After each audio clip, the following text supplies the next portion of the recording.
Hey everybody, this is Dave Bensman with Bensman Home Computer Repair. Today's tech tip is going to be how to use a picture as your computer's desktop background.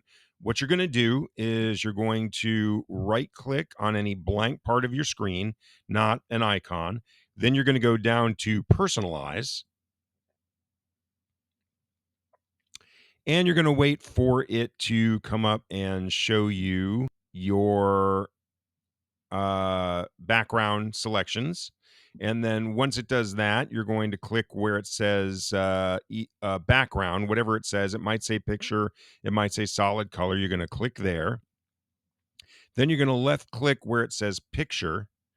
And then it's going to show you some of the pictures that are on your computer. If you don't see the picture you want there, you're going to click on browse, and then you're going to look all over your computer for the one picture that you want. And then once you find that picture, you're going to right click on the picture you want, and then you're going to left click where it says set as desktop background.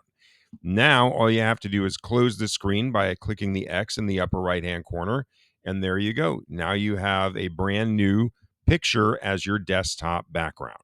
If you know anybody in the Memphis, Cordova, Germantown, Arlington, or Bartlett area that needs in home computer repair, please send them my way. Dave Bensman, Bensman Home Computer Repair. It's excellent professional computer repair near you, 901 830 4362. Have a nice day.